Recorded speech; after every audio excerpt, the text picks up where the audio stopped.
กรา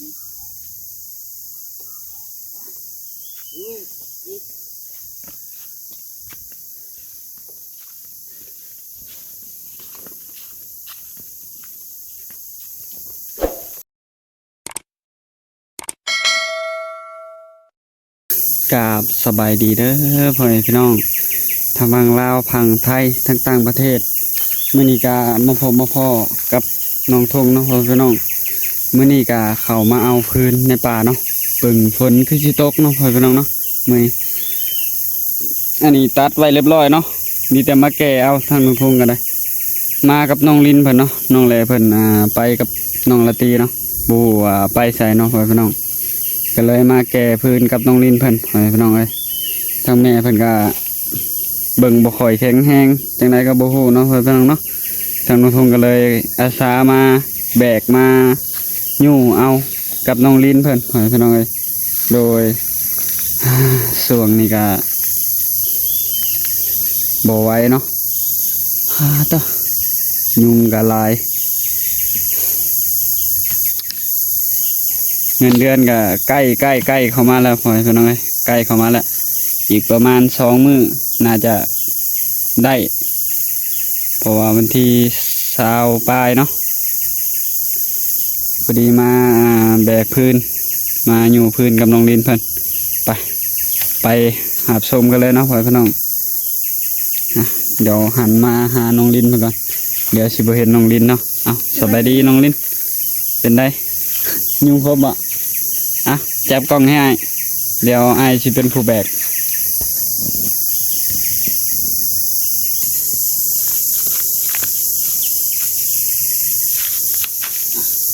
เริ่มแล้ว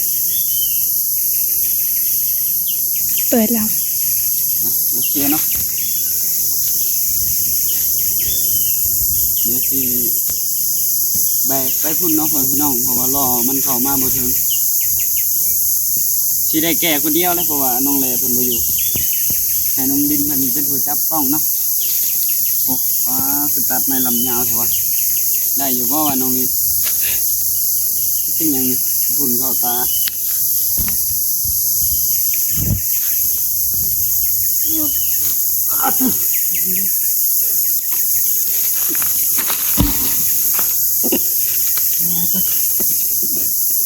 ดูเรื่อยนะ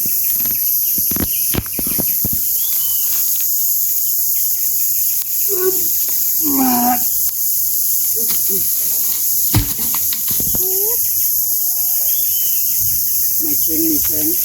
นะ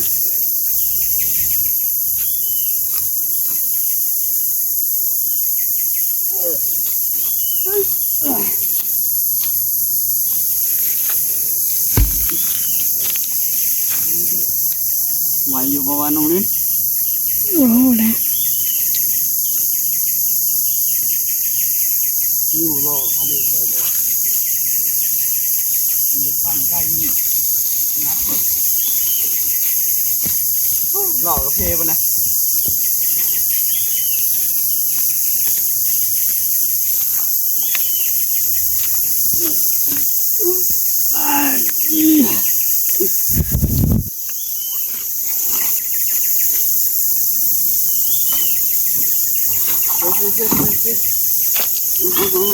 มีสิจับแล้วมันมีไงขึ้นเลย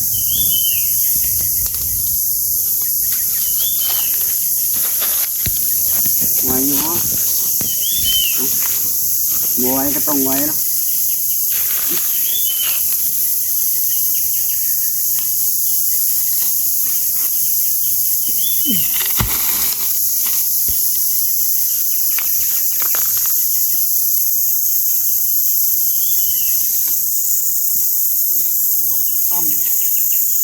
ทำใหญ่ไปก่อนเนาะเงามา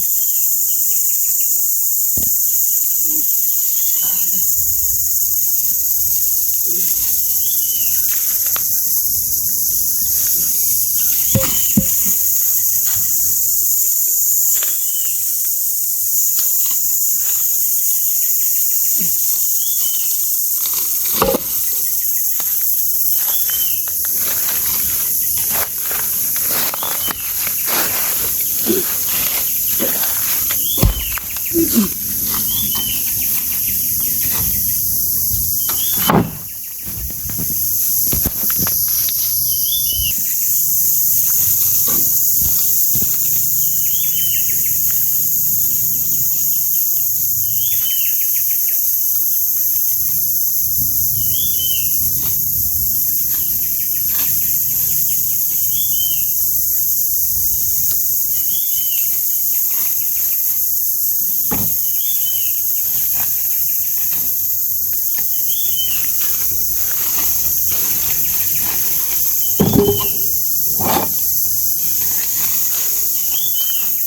มลูก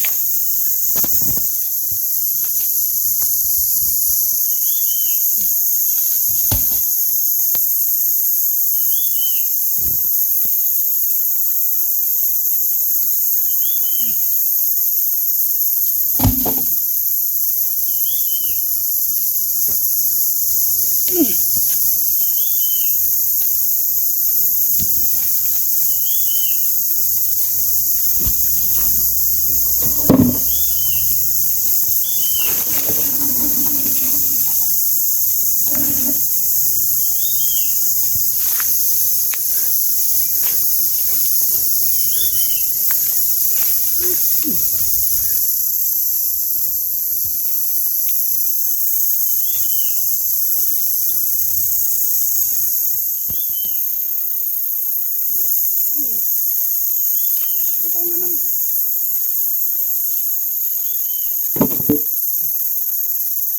ภาพบ่ค่อยงามปานใดเด้อเปิดปิดเนาะพอบ่มีผู้จับล้อพี่น้องเอ้ยให้น้องลิ้นมันจับล้อทั้งถ่ายคลิปพร้อมมันก็เลยภาพบ่ค่อยงาม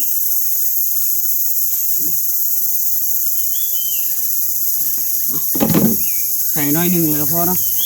เพราะว่าไม้ใหญ่ก็เต็มเลยใส่ไม่ใหญ่ก็เต็มล้อเลยนี่นะน่าจะพอแล้วมั้งเด้อออกไปนี่เนาะ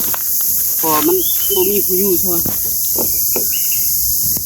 เสียคนเดียวเนาะ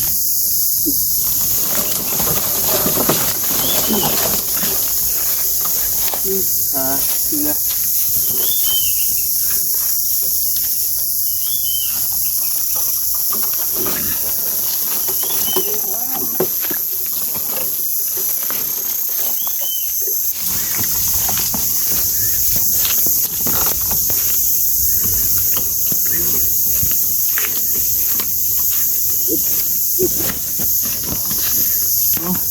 เมื่อยเลย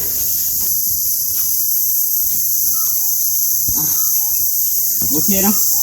ตอนนี้พักผ่อนนะพี่น้อยอยู่ออกมาจากหมู่กองพื้นกับเมื่อยเนาะ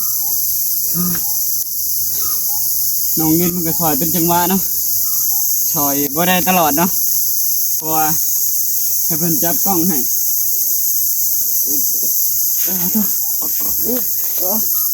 ผมจะมาลงถ่ายไปเลยน้องนี่บ่ต้องก้มมันอยู่ถอยหรอกต่อมันหอนทางแกนเนาะ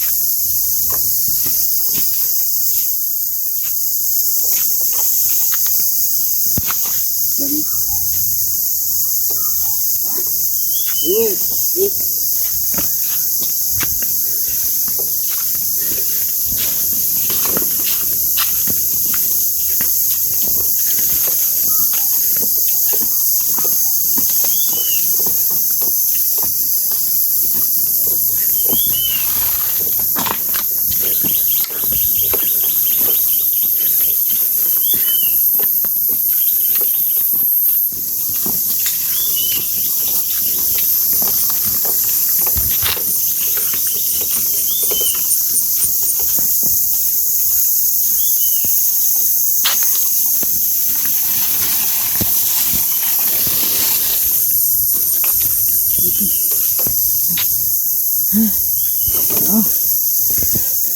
บ่ไหวเลย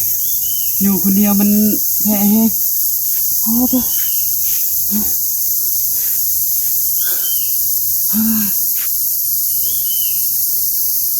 เหนื่อย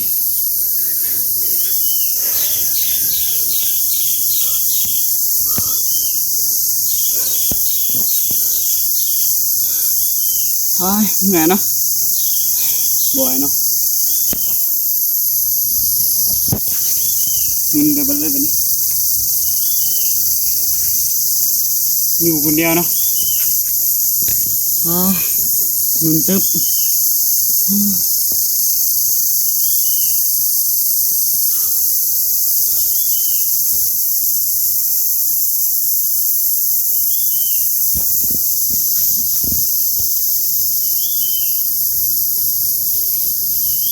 หนามืดเลย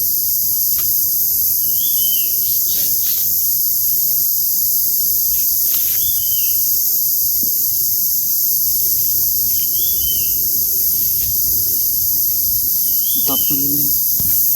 โอเคเนาะพี่น้องเมื่อกี้นี้รู้สึกเมื่อยแห้งขนาดเนาะพี่น้องเนาะหายใจจนติดขัดตัวออกแห้งเกินไปเนาะหอบแบบหายใจบ่ทันเนาะพี่น้องทางลงทุนก็เลยมาผักในตูบเนาะตัวเดี๋ยวเอากลับไปเอาล่อเนาะบัดนี้กลับไปอยู่เอาพื้นคือเก่าเพราะว่าผักพรได้เต็มที่แล้วเนาะเมื่อกี้นี่เมื่อยแห้งเนาะหอบไปเลยอยู่พื้นคนเดียวก็เลยแบบหอบเมื่อยแห้งแบบหายใจแบบเกือบบ่ทันเนาะเกือบเป็นลมโอเคสิไว้อยู่บ่เนาะกับรอเบิ่งเนาะพี่น้องว่าสิไว้หรือบ่เนาะล่อกระเพแห้งเนาะเดี๋ยวสิแปลงล่อ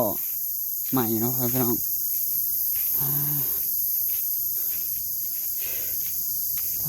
หอบเลยเนาะ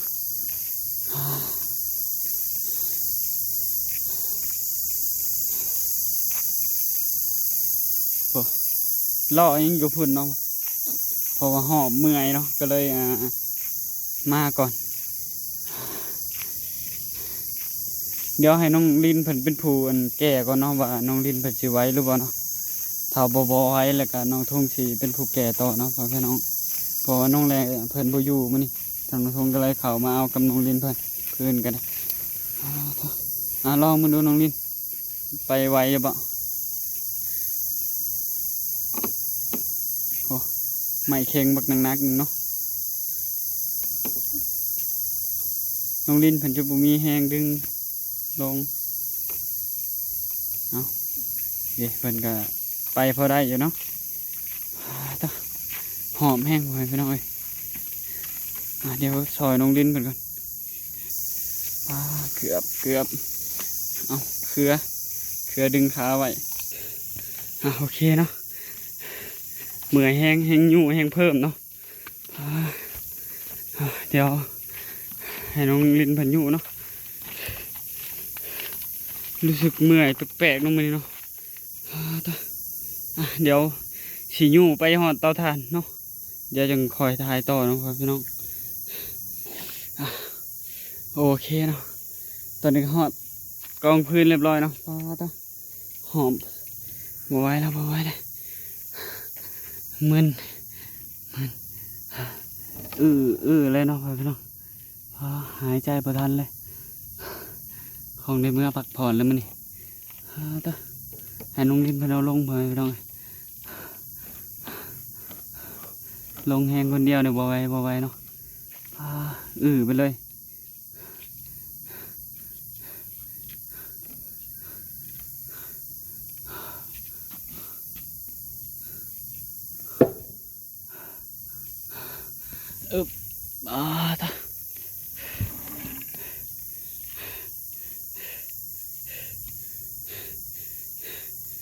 มือนี่คือสิ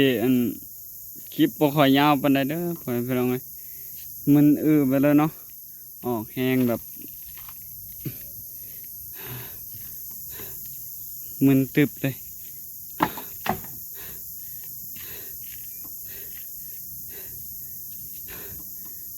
โอเคเนาะมือนี่ก็น่าจะเห็ดคลิปสั้นเนาะพ่อพี่น้องมึนเลยมือนี่บ่ไหวหน้ามืดหน้ามัวเลยนี่นะโอเคเนาะก็ทางน้องทงก็